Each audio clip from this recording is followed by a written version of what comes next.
Welcome back for another video. Today we're looking at everything concerning Double Gameweek 23.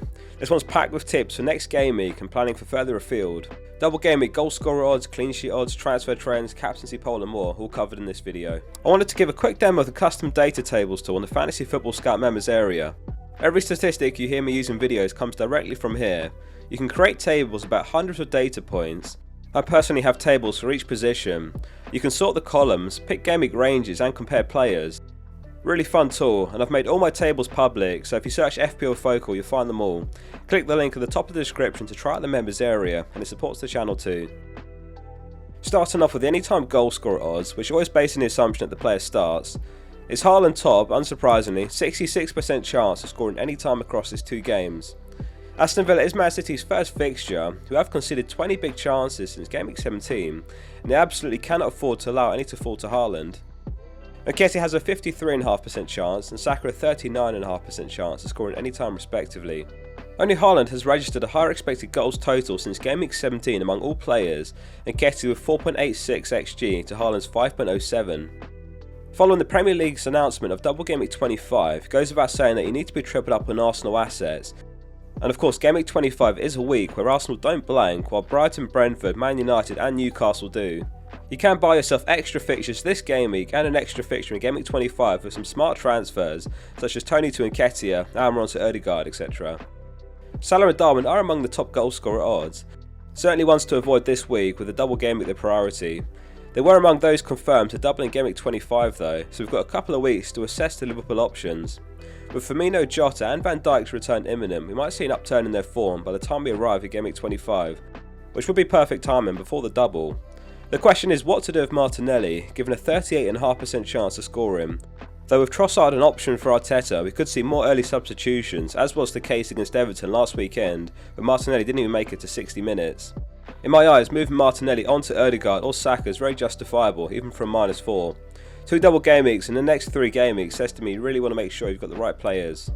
The picture is clearer of Arsenal, whereas with Man City the best trio is murky water. Morris has been given a 47% chance to score him. Perhaps the second best option after Haaland given his form as of late, though he too didn't make it to the 60-minute mark last game week. De Bruyne was benched for the Spurs game, but I'd back him to start, and he's my favourite after Haaland personally. We'll talk defenders in the clean sheet segment next. The challenge with De Bruyne is if you don't own him this week and decide to pick him up, you might only get 2 game weeks out of him before moving him on for Salah in game week 25. Worth it if the rest of your team is well set up, but one to weigh up if you've got bench issues to work on ahead of blank game week 25. So let's have a look at the clean sheet odds for all teams for Double Game Week 23, and we've combined the odds for Arsenal and Man City to give their chances of at least 1 clean sheet, and here's how it came out. Man City have a 64.8% chance of 1 clean sheet. You'd back it to come in the Aston Villa game if picking between the two. Aston Villa's 8.58 xg post World Cup ranks 10th in the league, and Arsenal's 12.26 xg ranks 3rd.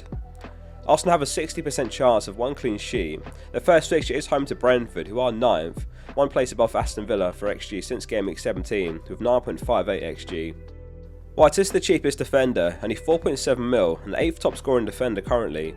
The concern with White is that he can often be withdrawn early in games. This has been good on some occasions, locking in the clean sheet early, but we've also seen a substitution before 60 minutes before. His performance levels have dipped slightly in recent games as well, so you do wonder if Tomiyasu could get a start at some point, who is a quality defender himself. That said, if you're a White owner, you stick with him.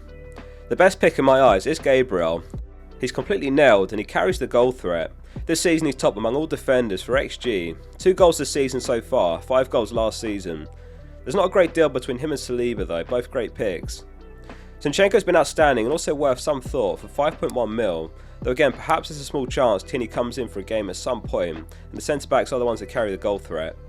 Tini and Zinchenko are very different types of players though. Zinchenko is the one that cuts inside and plays like a centre mid, which Arteta uses to help overload the midfield, while Tini tends to stay wide, playing more like a traditional left back, playing wider and bombing down the wing. Newcastle are 3rd with a 47% chance for a clean sheet on the road to Bournemouth. Their last good fixture for a while, depending on your stance to Liverpool anyway. After Bournemouth, Newcastle face Liverpool, then a blank game week and then Man City. Despite that, there's been absolutely no discussion of moving Trippier on, which is testament to his value this season. If you're a Kepa and Ward owner, then Kepa gets the nod this week with a 34% chance of a clean sheet towards 21% chance. Rock bottom this game week is Aston Villa with a 9.5% chance away to Man City, followed by Brentford with a 13.5% chance away to Arsenal. Moving on to the top Double Gameweek 23 points projections from FPL Review across all positions, and Haaland is top with 12.4 points. We fully expect him to be the most captain player again, and we'll have a look at the captain poll results at the end of the video. Is there a case to be made for looking elsewhere? Saka's second with exactly 10 points projected, certainly more nailed for minutes, and Nketiah not far behind with 9 points. De Bruyne forecasted 8.8 points. For me, Haaland's still the best option, and there's not a standout alternative really. Gameweek 25 might be the week to hedge your bets on a differential captain. There's actually little separating Mahrez and Grealish interestingly, 6.8 and 6.5 points projected. Since Gameweek 17, 4.35 expected goal involvement for Grealish, which is 121 minutes per XGI, and Mahrez 3.97 XGI, which is every 123 minutes. So there's not a great deal separating the two, and in Grealish's case it's Foden for competition. He was absent from last weekend's squad of illness. That said, you'd imagine he'll be back for the Villa game, so Grealish is at risk, but if Pep says otherwise, then he's a very under the radar pick for 6.8 mil, 1.5% owned. The challenge with the Man City players is that we want them for this double gaming, but we also need them to start in Game Week 25 when we've got lots of our assets blanking. We can't confidently say that they will start that week. So let's talk about the good and the bad among the top transfers. The most popular transfer this week is actually Mitoma, with 280,000 transfers in.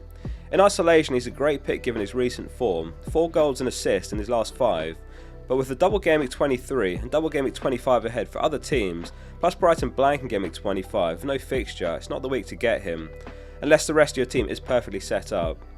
After Mitoma, a lot of logical transfers though. Saka's been picked up by 205,000 managers, 7 goals and 8 assists this season, completely nailed, and he should be on penalty duties. If you can only pick up one between Ødegaard and Saka, it's very close, and I'd lean towards Ødegaard just due to the price difference. A few cherry-picked stats since the restart. Saka's had 2 big chances to Ødegaard's none, but Saka's created 1 big chance while Ødegaard's created 4. Saka has 2.79 expected goal involvement to Ødegaard's 2.91. If we take a wider range, look over the season instead, they're dead even as well. 9.4 XGI for Saka, 9.7 XGI for Ødegaard. It's worth keeping Game Week 25 captaincy at the back of your head as well. An Arsenal player or Salah the obvious picks. Saka's been widely discussed, however this season he has 1 double-digit return while Ødegaard has 6. If you own both, or you can get to both for Game Week 23, then you're in a very strong position. We saw a lot of FPL managers selling De Bruyne last game week for Fernandes. This game week 105,000 have brought the Belgian in. The double game week 25 has become a trickier situation for those that had planned to buy him, because you could grab him for just the 2 weeks and then sell for Salah when he doubles. It is doable if your team's in good shape overall, or you could just skip Salah entirely, which might just work, and keep De Bruyne. If you're looking for a Man City defender to buy this game week, Akanji is perhaps the best option if Pep persists with a back 3 formation, but it is close between him and Ake.